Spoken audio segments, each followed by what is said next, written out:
আসসালামু আলাইকুম রহমতুল্লাহি ওয়া বারাকাতুহু। আলহামদুলিল্লাহ ওয়াসসালাতু ওয়াসসালামু আলা রাসূলিল্লাহ। এখন যে বিষয়বস্তুর উপর আলোচনা হবে সেটা হচ্ছে এই যে আল্লাহ এবং আল্লাহর রসুল যা কিছু বলে গিয়েছেন সেটা যদি আমরা না মানি তাহলে আল্লাহ তাআলা কসম খাচ্ছেন যে হে নবী, এরা মুমিন হতে পারে না। আসুন এই বিষয়ে আমরা সতর্কতা অবলম্বন করি। সূরা নিসার 65 নম্বর আয়াত আল্লাহ তাআলা বলছেন, ফালা ওয়া রাব্বিকা লা ইউমিনু হাত্তা ইউহাক্কিমুকা ফীমা শাজারা বাইনাহুম সুম্মা লা ইয়াজিদু ফি আনফুসিহিম হারাজাম মিম্মা কাযাইতা ওয়া ইউসাল্লিমু তাসলিমা। কিন্তু না, আপনার রবের কসম,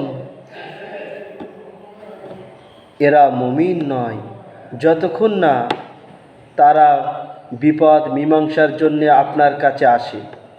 পথ তারা নিজেদের মনে কোনো দ্বিধা করে না এবং আপনার রায় পুরোপুরি মেনে নেয়।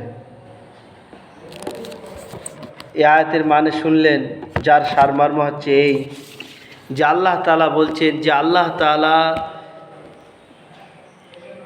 তিনার হাবিবের উম্মত যখন আল্লাহ তাআলার কোরআন ও হাদিস থেকে কোনো জিনিসের মীমাংসা পাবে, আর সেই মীমাংসা যদি সমাধান যদি কোরআন হাদিস থেকে পেয়ে যায়, যদি না মানে, তাহলে আল্লাহ তাআলা কসম করে বলছেন যে এরা মুমিন হতে পারে না। নবীজির বাহায়াতে নবীজির ফুফুতো ভাই জুবায়ের রাদিয়াল্লাহু তাআলা আনহু একবার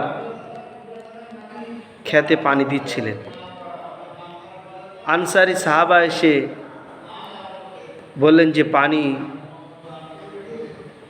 আমারটা আগে দাও। ওনার উদ্দেশ্য ছিল যে আমারটা পূরণ হয়ে গেলে ওনাকে দিয়ে দেবো, ওই জন্য উনি পানি রুখে রেখেছিলেন। ওই সাহাবা এসে আনসারি সাহাবা নবীজিকে বললেন যে এই ব্যাপার। নবীজি বললেন যে জুবায়ের এগিয়ে দিয়ে নেক, তারপরে তুমি দেবা। ওই সাহাবা ফট করে বলে পড়লেন যে ও, এটা আপনার ফুফুতো ভাই বলে আপনি এই বিচার করলেন। আল্লাহ তাআলা সহ্য করতে পারলেন না এই কথাটা। আল্লাহ তাআলা সঙ্গে সঙ্গে আয়াত অবতীর্ণ করলেন, আল্লাহু লা ইউমিন ফালা ওয়া রাব্বিকা লা ইউমিনু। সূরা নিসার 65 নম্বর আয়াত। আল্লাহ রসুল তখন জুবায়েরকে বলেন যে জুবায়ের, তোমার খেতে যতক্ষণ না পর্যন্ত এক হাঁটু পর্যন্ত পানি না, এক গিট পর্যন্ত পানি না হচ্ছে, ততক্ষণ পর্যন্ত ছাড়বে না। আগে তো বিচার করেছিলেন যে তোমারটা প্রয়োজন মিটিয়ে নিয়ে ওনার খেতে ছেড়ে দাও, কিন্তু যখন উনি ওই কথা বললেন, আল্লাহ তাআলা আয়াত অবতীর্ণ করলেন, তখন উনি বললেন নবীজি যে এক গিট হবে তারপর ছাড়বা। তাহলে বোঝা গেল যে আমরা দুনিয়ায় অনেক সময় যে সমাধান আমরা কোরআন হাদিস থেকে পাচ্ছি, আমরা সেই সমাধান না নিয়ে আমরা পার্টির লোকের এতে চক্রতে পড়ছি, কোর্টের চক্রতে পড়ছি, থানার চক্রতে পড়ছি। এইসব সব আমাদের বেঈমান হওয়ার আলামত। ওই জন্যই আমরা আসুন আসলে রিয়েলিটি ইমানদার হই। আল্লাহ এবং আল্লাহর রসুল যখন কোনো জিনিসের ফয়সালা ডিক্লেয়ার করে দিয়েছেন, সেটাকে আমরা নিজের মন থেকে মেনে নিই।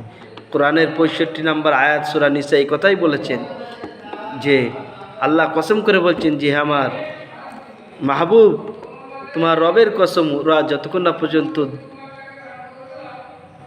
নিজের বিপদ মীমাংসা, নিজের প্রয়োজনীয়তা আপনার কাছে না নিয়ে আসে, ঝগড়া ঝামেলা, আর আপনি যেটা বিচার করে দিচ্ছেন সেটা যদি ওরা না মানে, নিজের মন থেকে না মেনে নেয়, তাহলে কিন্তু ওরা মুমিন হয়।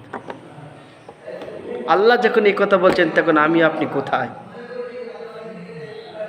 চিন্তা করেছেন? ওই জন্য এই বিষয়ে আমাদের সতর্ক হওয়া দরকার, নাহলে কিন্তু আল্লাহ তাআলার কাছে মুখ দেখানো দুষ্কার হবে।